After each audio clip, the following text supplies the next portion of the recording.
Hello. Hi, everybody. Hello. Hello. Right. So, many of our team members are not able to make it live today. I guess our meeting will be quick. So, I'm hoping that we could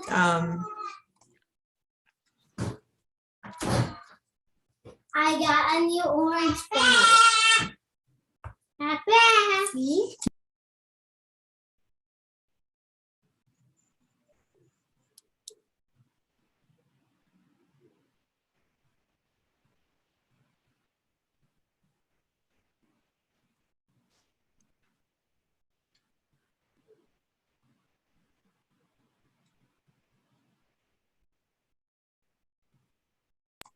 sorry about that. All right, so I'm hoping that we can move quickly today since we are not so many of us, and then we take a look at the Agile Manifesto. I remember Ehis was interested in elaborating more on that, the other time. So we could use today as that opportunity. I'm just going to put us in our breakout rooms. And sorry, I took my PS1 yesterday and I passed with oh, 8 points. congratulations. Thank you. Thank you. Great. I love those kind of news. Seriously. Yeah, usually by the fourth class, around this, like after the fourth class, people usually start taking the certification, depending on the work they've been putting in. Thank you so much for your lecture. There, I just want to add one thing. So they used the developers as against the development team. So I think they have like new nomenclature, new vocabulary for the Scrum team. Correct. Yeah. So as you're going through the recordings, you hear me mention all of them. Any change that has happened, I mentioned them. And I also made a video to clearly review the new Scrum guide versus the old one. So I will be posting that video as well on the platform. But thank you for bringing that up. Yes, good job. All right, so I will be opening 3 breakout rooms here. And then our conversation is going to be quick. So 3 people in each room. One room is just going to be 2 people. All right, I think I'll just put everybody in 2 rooms. Work 4 people in each room. All right, see you all in 10 minutes.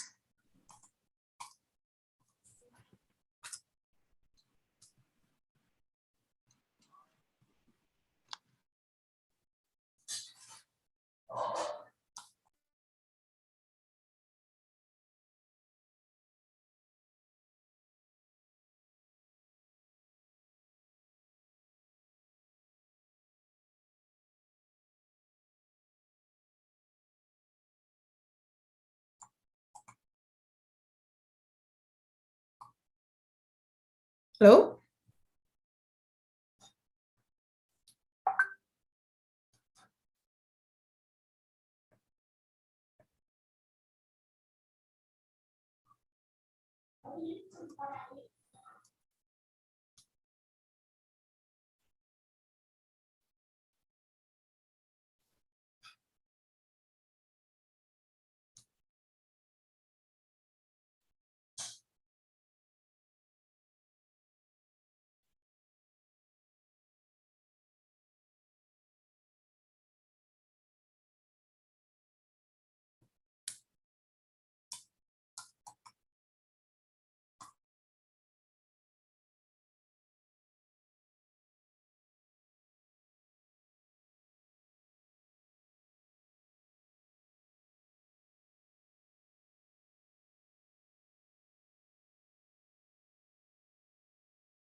Yeah, sorry, I don't know what happened to my system. It just went off.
Seems like the connection is not very good today. It takes like forever for everyone to get back.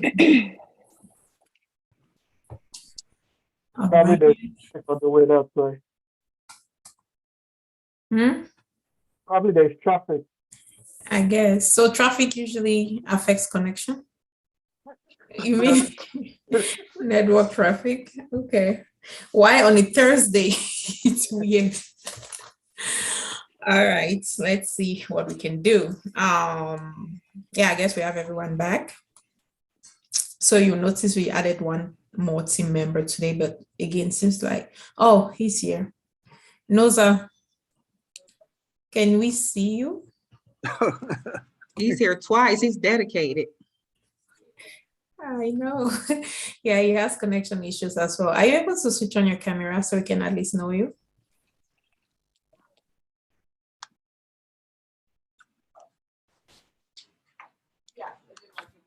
Nice to meet you.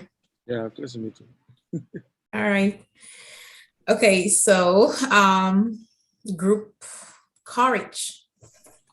That's Judith's group. Any impediments? Okay.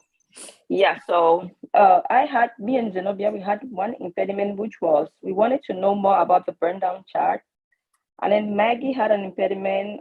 She wanted to know the difference between dependency and consumption under sprint planning. And then Mo had no impediment. Okay. So Maggie wants to know difference between dependencies and what? And assumption. Okay. Coach, is where they say like the agenda for sprint planning. So where they say identify dependency and assumption. So the part that say assumption, identify assumption, that's what I don't understand. Okay.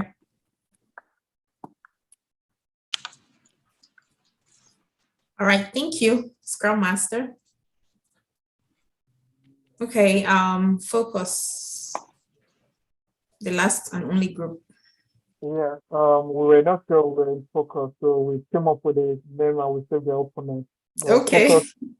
All the same. Yeah. So far, all the team members doesn't have any impediment. Nota is new and he just finished the first video and he's up. Then A is in the fourth video and he was able to explain and show us some things about it. No impediment for him. Then Sina is in the first video too. She said no impediment. And for me, I'm pretty up to date. No impediment. Awesome, great. Good to know. Other than the metrics, just need to know much about the metrics and how to calculate story, pointing.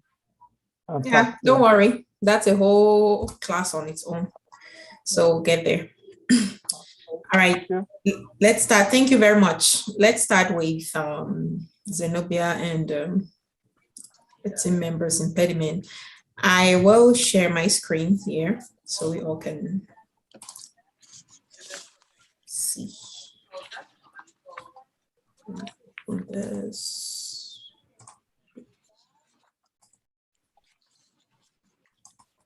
Just give me a second. I'm trying to get to the content matrix.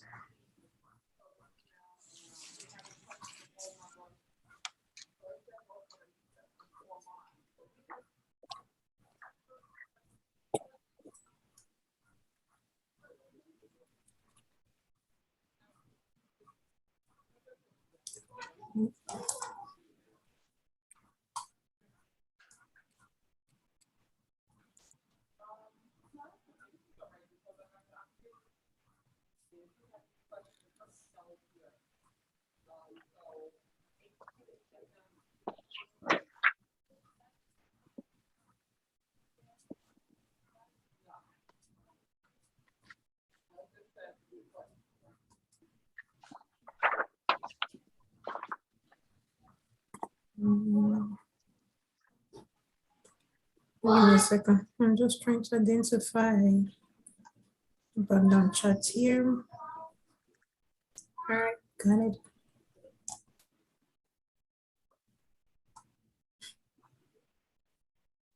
I need another version.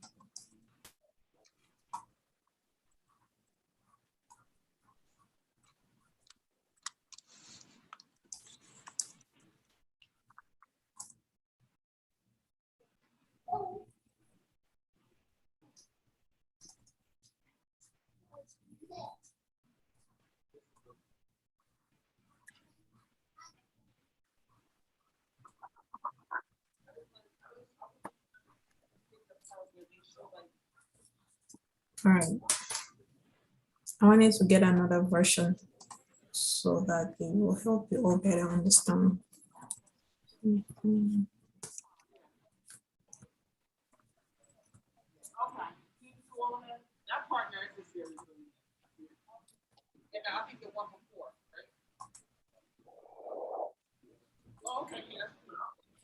All right, let me share now.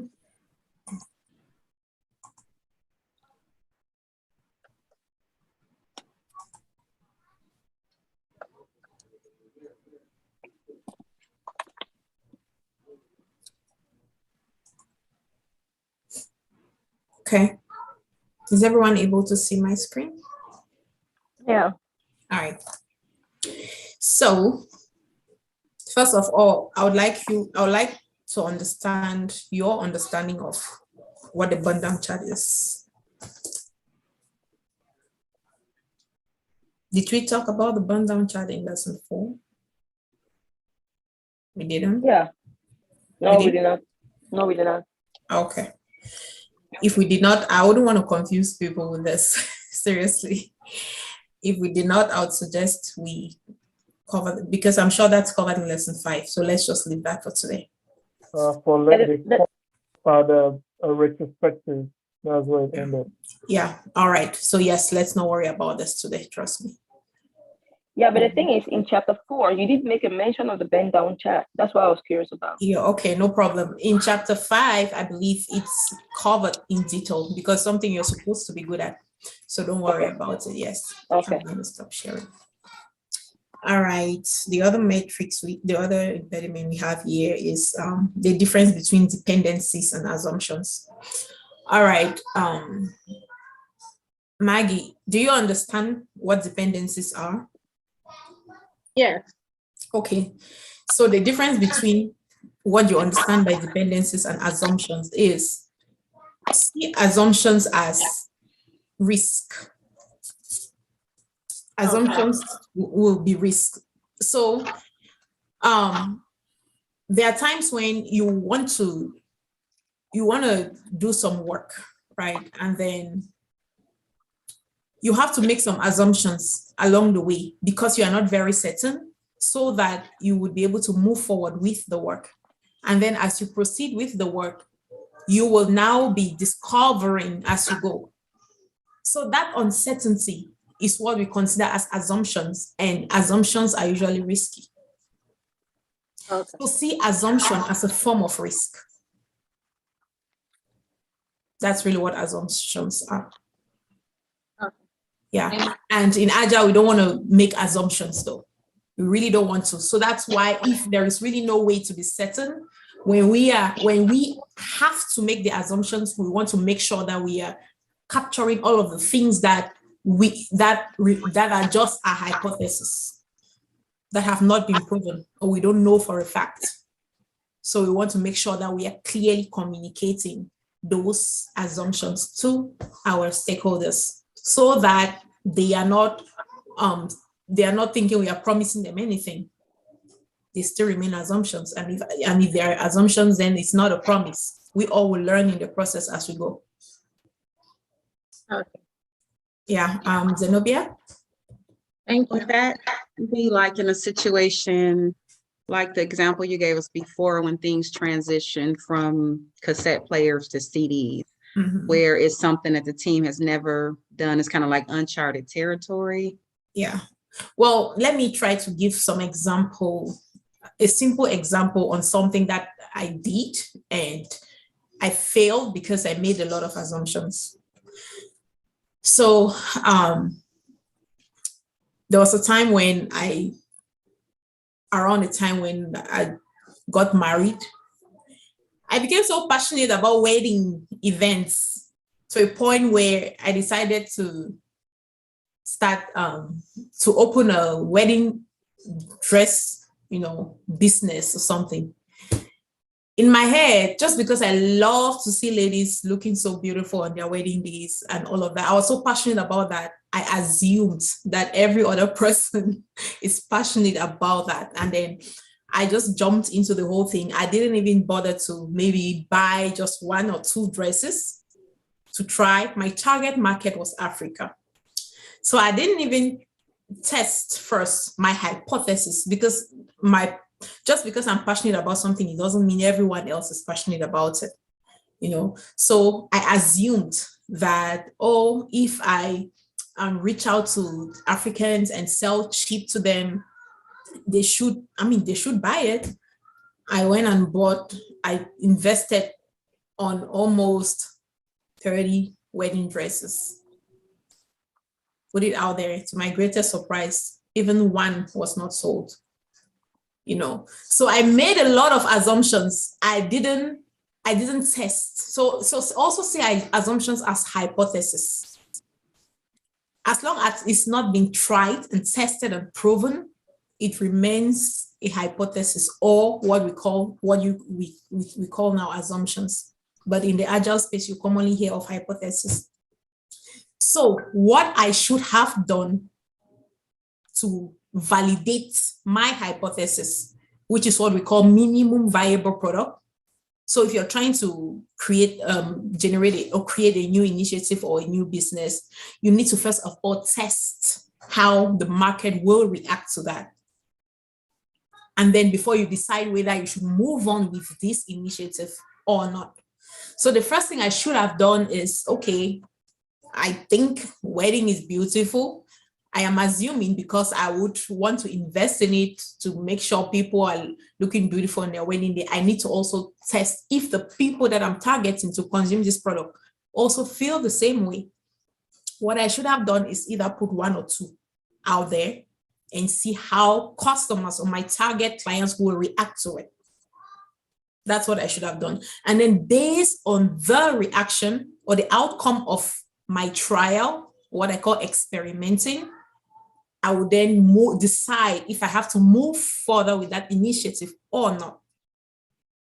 So I did not validate my assumptions or my hypothesis. I just decided to go ahead and do all of that investment, and everything came crashing. So that is why in Agile, we don't want to ever assume. We don't want to take actions based on hypothesis. We may have other hypotheses, but we want to test it first and validate it first before we move forward. So that's what it really is. So if I bring this to the software development environment, see this. So just imagine Facebook like 10 years ago. All the functionalities that Facebook now has, they're able to do live, they're able to do all these things, wasn't there before. All this investment, they've continuously added this investment. And they usually don't just wake up one night or one morning and like, oh, I'm so in love with live, so let me just go ahead and invest in live and add to the Facebook product. No, they first of all try a little piece and see how users react to it. That's what we call minimum viable product. And that's the most important part in the entire work you're doing. Based on the reaction of users, let's say if this live functionality, now people are able to go live on Facebook. Let's say if they put it out there and they were targeting, let's say 2 million people, for them to say the investment is profitable, and then only 5 people react to it positively, they will not, based on that, they will not move forward to create that tool. They will cancel it. But because it shows that people really responded to it very well, and then they decided to move forward with the whole thing and pushed it into the market. So the moment they thought about, or they came up with this cool new idea of creating the live functionality, that still remained an assumption. But after they were able to test a little piece and see how people react to it, they were able to validate their hypothesis. So the little trial they did is what we call minimum viable product. So I think in lesson 6 or 7, you will hear about minimum viable product, and you want to ask me what that is. Now you already know. So nobody should ask that question anymore. I'm just kidding, but now you already know, because it's really important you understand what minimum viable product is. So that's really what it is. Yeah. Any question on that? Okay. Okay, so that's it for today. If you don't have any other question, I'll suggest we use the remaining time to go through our Agile Manifesto, if that's okay with everybody. All right, I'm going to share my screen.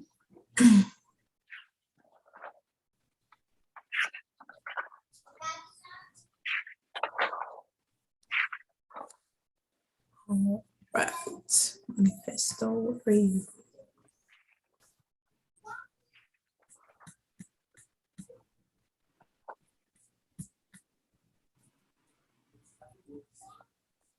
So what we will be doing is, let me share here. You all will have a conversation around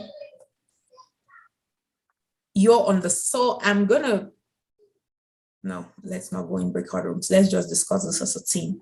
But usually what we'll do is we'll go in our breakout rooms and then we divide and conquer. Team members will just pick on some specific ones to discuss their understanding of it and how they have seen it manifest or how they are applying it in their personal or professional life. That's a typical activity I like to do on this one. Anyway, so here are the standard, the 12. So what we call, so who can tell us what they understand by the Agile Manifesto? I've used this statement like 3 times today. So what do you understand by the Agile Manifesto?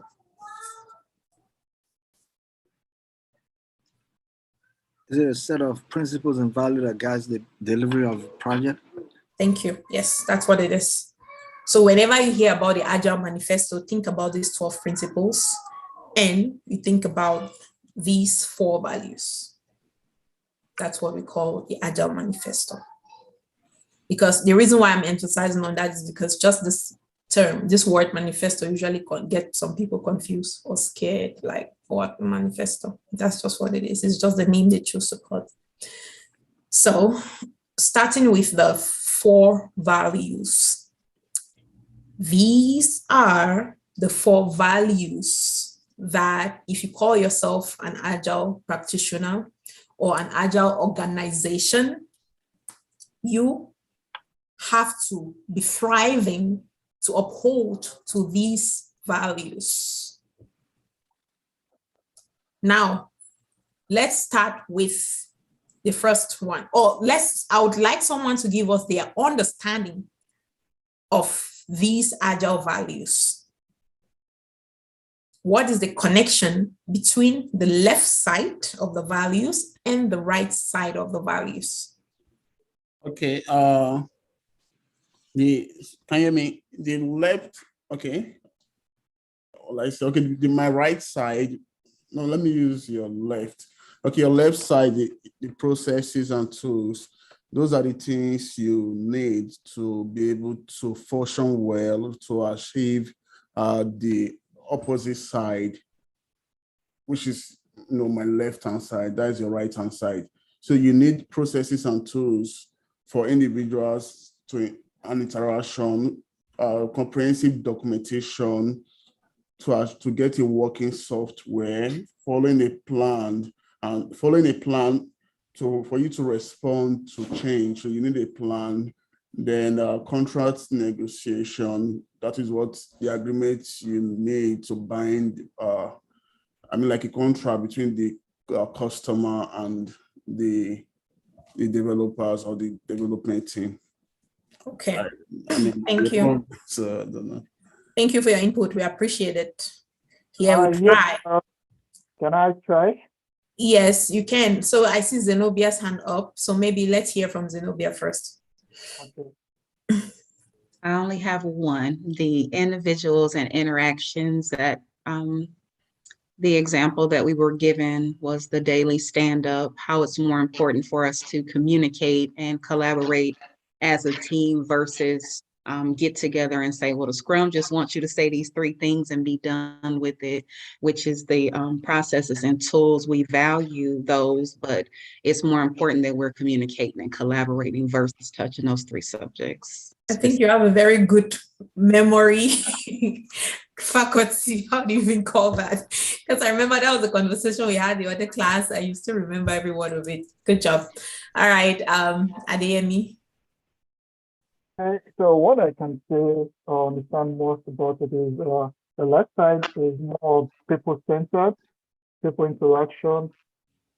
That's making use of working software than just documentation, following and responding to change, if there is any, rather than following a particular plan that might not be visible all the time. Then customer interaction too. So basically, it's going to be the encouraging conversation between customers, people, and developers, and those delivering the value and value driven too.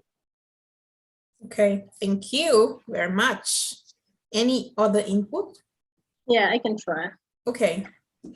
Yes, so for the individual and interaction, so for Scrum, we more believe on like face-to-face, whereas we meet as a team, as the work is going to be able to interact and okay, hold on, sorry. You mean for Agile, right? Yeah, for Agile. And the other side is waterfall. So as the other side, waterfall, they more believe on like process and tools, whereas the other side is Agile, we more believe on like face-to-face interaction. Like then we are able to if any impediment, we are able to pick it up due to the interaction that we are having as the work is going. And also the working software, which is the increment that we are able to come up with at the end of this, at the sprint, over that comprehensive documentation, whereas waterfall is more of paperwork than they don't care about at the end, like for the increment. So, and response to change, Agile is more flexible compared to waterfall. So waterfall, they follow like a strict process, whereas for Agile, we encourage change, even like it's not encouraged, but it's flexible. We still can over change as the sprint is going. And the last one, which is customer collaboration. So as the sprint is going, the work is going, customers are full involved. They can see everything as the work is going. Customers are involved into it compared to waterfall. So that's my understanding. Okay, thank you very much. All right, let me also add my own piece to everything you all have said. First of all, I need you to see every single word here has a meaning. Every single thing you see around here, everything. Starting from people-centric and value-driven. I need you to pay attention to these two key things. That is Agile for you. If you like, you're going up, you're coming down. As long as you don't have people, you don't have, your goal is not centered around satisfying people by delivering value to them, you're wasting your time. If you care, you do all the Agile in the world, all the Scrum practices, as long as at the center of your mind is not about how do I satisfy my customers by delivering high quality value to them? How do I keep the people working for these customers happy while they're doing what they're doing? How do I make their life easy? How do I motivate them to enjoy what they're doing while keeping our customers happy? That's what Agile is all about for you. These two words here. That's it. And then coming here, well, let me first of all clarify. If you check in the whole of this whole Agile values and principles, you will not really hear a lot about employees, but Karen decided to modify it based on all the recent changes and the advancements in the practice. I decided to want to recognize employees to put them out there in the spotlight. Because if your employees are not happy, no customer is getting any quality, whether I like it or not. So the reason why I am confident, or I have been preaching this very confidently without any fear, is because the day, that was 1.5 years ago, or 2 years, 1.5 years ago, the 20th anniversary of the Agile Manifesto, I was so fortunate enough to attend the ceremony. And the founders of this Agile Manifesto were the ones conducting the ceremony. So when they were having these conversations and then they were evaluating the pitfalls or the downsides of the original manifesto that was established, which is still this one, it hasn't been updated ever since. And some of the conversation that came up was, okay, we've been talking a lot about people. Who are the people here?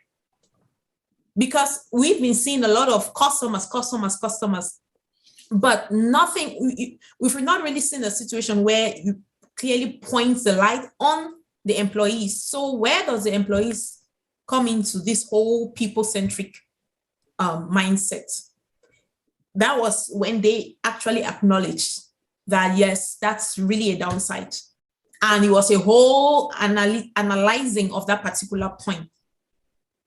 And they had a conversation that, yeah, so they are looking to come up with a new version of the Agile Manifesto, and that's one of the changes that they'll be bringing into it, really pointing the light on the employee part of the people. Because currently what we have here is really, if you look closely, you would only see that the people-centric is more about customers. But when you go to read in between the lines in books, you will see that other authors are really stressing and emphasizing on treating employees' rights, treating your employees the way you want to be treated, coming up with different activities to motivate them so that they can deliver value. That's why I decided to also frame my own and point the light right from the beginning as I am helping people understand these agile ways of working. So it's not only about customers, because if your employees are not happy, the customers will feel it, whether I like it or not, you know. So yes, that's the people aspect. So see the people-centric part as two. The people doing the work, and the people that I consider as those doing the work are really the developers. Because most of the time we neglect these people, leadership is taking all the credit. Meanwhile, the people doing the real work are not even being recognized, you know. So yes, talking about that point, the people doing the work and customers. And then what are we doing? We are looking through all of these different things we are doing, through whether it's Scrum, Kanban, whatever. All we want to do at the end of the day is to deliver results, not just saying we are doing work. We want to make sure that at the end of the day, the customers can use what we have created and it is in high quality, it's giving them value, and they can choose to sell it or put it in the market at any time. So it's usable, shippable, and valuable. All right, and then now on these 4 values, Maggie was talking a lot about waterfall when talking about the right side. Yeah, this right side, these would be the common practices that would happen in the standard project management approach, but I wouldn't categorize that like clearly waterfall, because there are different approaches of project management that also, especially everything we consider as traditional, that really they are big on this right side. Now, look at this here, this scale, and then look at this word over. Agile is saying that even though the right side is important, so your right is my right, we are all on the same page here, we see the same. Even though the right side is important, we value the left side more. We are weighing more on the left side. That's what they are saying here. It's not like we are canceling the right side completely. We are not. But we value the left side more because that's what is really important to the customers. And that's what's important to help us get to our destination, which is to deliver value to the customers. And when we say we are delivering value, it means that we are producing the right thing, and we are producing the thing right, and we are producing the right thing the right way fast. These three key things. That's what we are saying. So how do we make sure that we are producing the right thing? We are producing whatever we are producing the right way. So that is the quality here we are talking about. And then we are delivering this value fast to the customers. We do that by upholding to these 4 values on the left side. That's what these agile values are really telling us. It doesn't mean that the right side is not important. And the reason why I'm emphasizing on this point is because when you see most of even agile leaders out there, they'll be telling you that, nope, agile says we are only focusing on the left side. That's what is important. Now that we are in an agile era, the right side is not important. You see a Scrum Master in an organization, they don't want to take no notes. They don't want to craft out maybe document any of the framework or Scrum guideline. They will not do that. And they want to ask them, they'll tell you that, but the value says you should not document anything.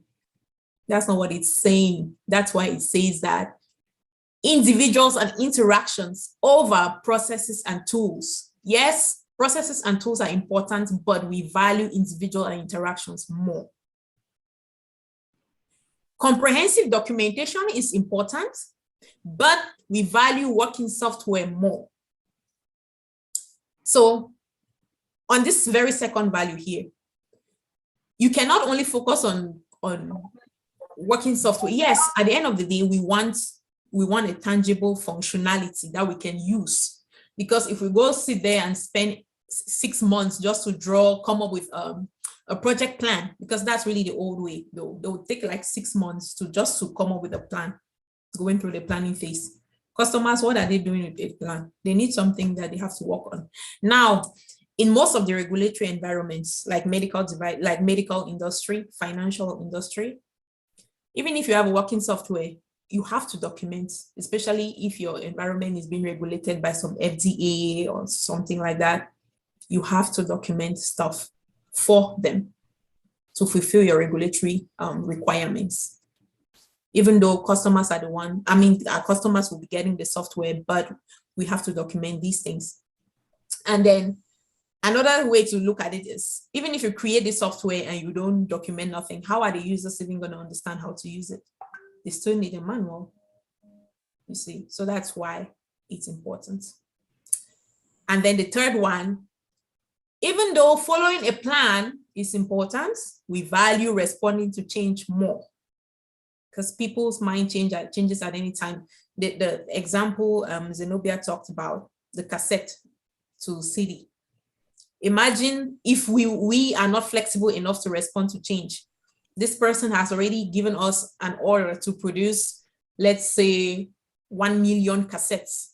And then 1 week later, this person realized that a smarter person has come up with this cool new idea to do CD.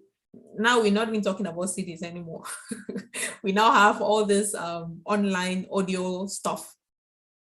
So who is going to buy your cassettes? Nobody. You will just be doing it for yourself. Nobody will buy. So now you have to be flexible enough based on the changes in the market to adjust to that. And then you contact us doing the work really quickly. Nope, I think I need this change to happen. You cannot say no, because you're working for the customers. If you were following a strict plan, how are you going to adjust to that? Yes, we want to have some form of planning. Yes, it's good, but we want to be open to respond to change as we go. And then this last one, yes, contract negotiation is good, but we value customer collaboration more. So we want to be open to collaborating with customers and make these changes as you go, as opposed to just signing a contract and say, yes, that's it. The contract states that, and we are not going against any contract because you already signed it. No.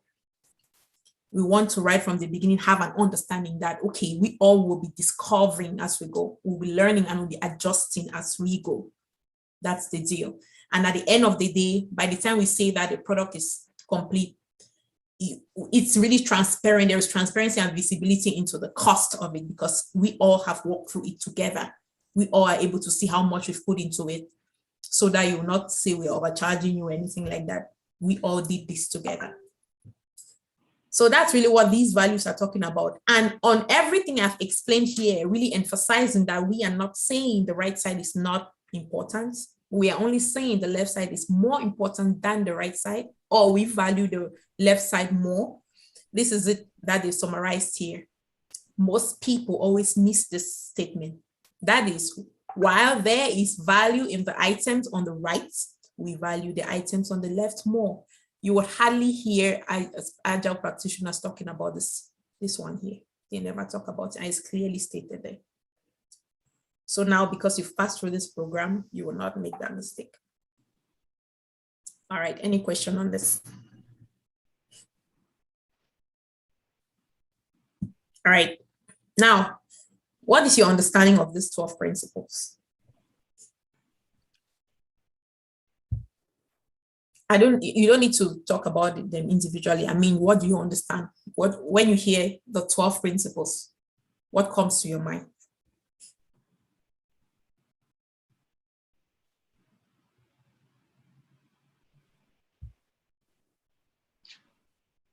I would say that it's the mindset that the team needs to have and the items that the Scrum Master needs to look out for and ensure that they're happening on the team. Okay. Thank you. Any other input? It's what organization, software organization mostly are using, and that is helping organization to deliver high quality value to their customers. Okay, thank you. Well, I say that is a working principle that the Scrum team need to achieve the desired goal for the customer. Okay, Adeyemi? It's people-centric, and it motivates workers so they can deliver value. Okay, thank you.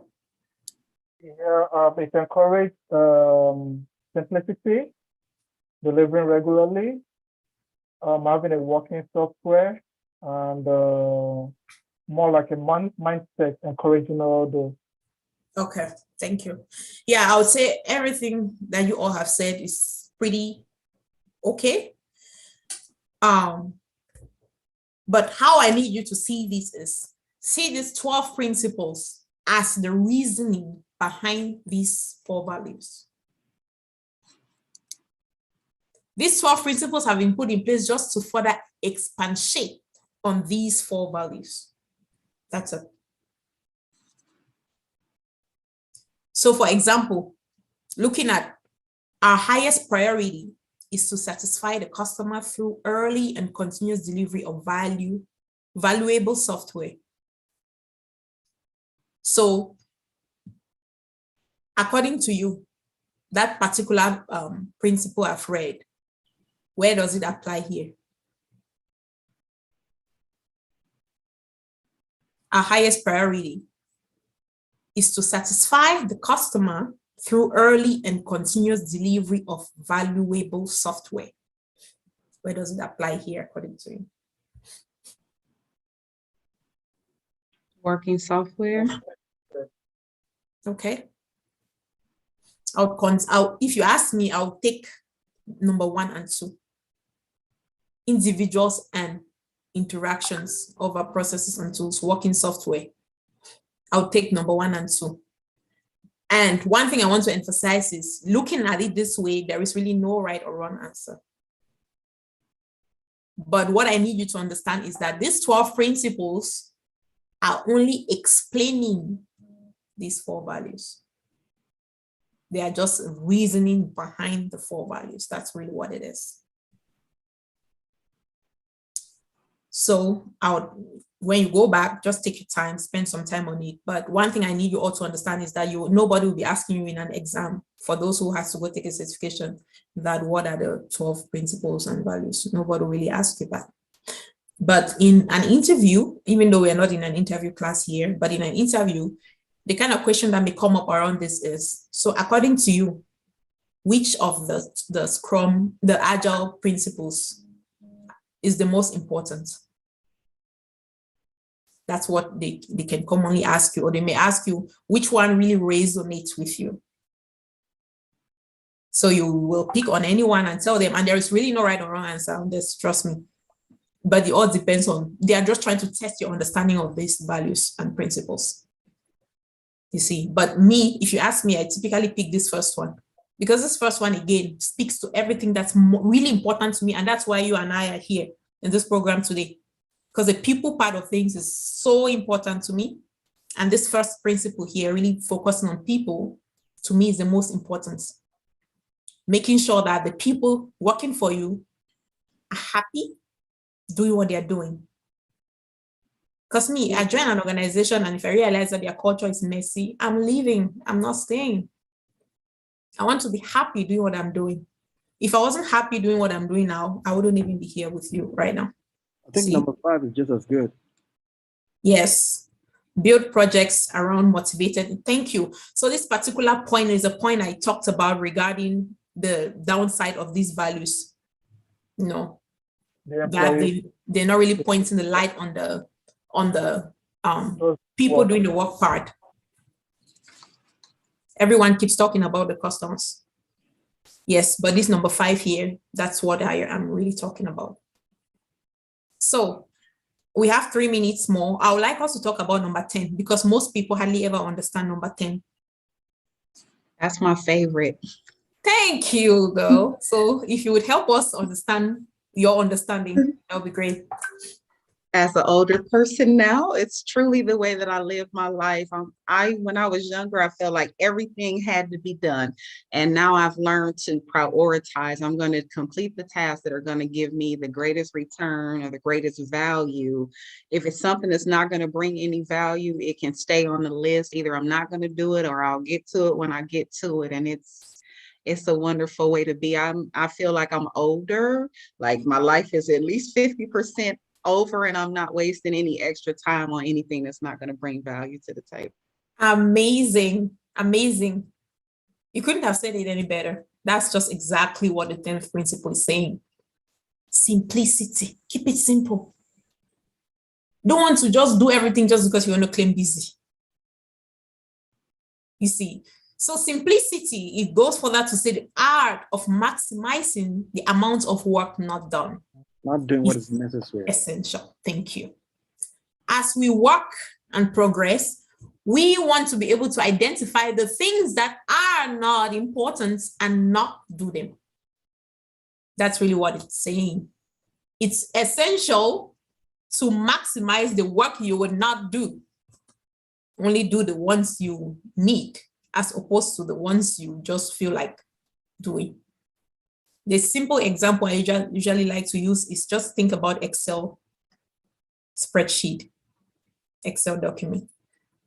I can swear that you've never used even 10%, you've only used maximum like 10% of the entire Excel functionalities.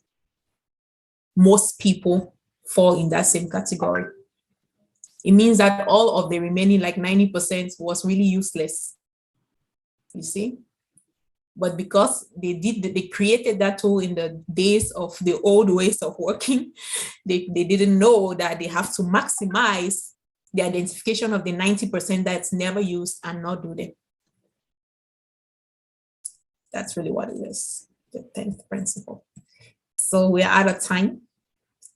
Once the recording becomes available, as usual, I'm going to share. Thank you all so much. Oh, before I go, I just want to invite you. Yeah. So if you're interested, I just want to give you the opportunity to join level 2 on Monday, their Monday session, just to shadow and see what's going on there. So it's fire in there. It's a whole different level. So I just want you to take a glance and see what's happening. You know, we usually have previous students come in and just talk and share some of their experiences. So Monday, something like that may be happening. And I usually like to invite people, you know, just to see what's going on. So I will be sharing the link on our side, on our group, so that anybody, if you have the chance, you're free to join. And again, feel free to invite your family, friends, whoever. don't mind. All right. Thanks, everyone, and have a great weekend. Thank you. You as well. Thank you. Thank you. Thank you.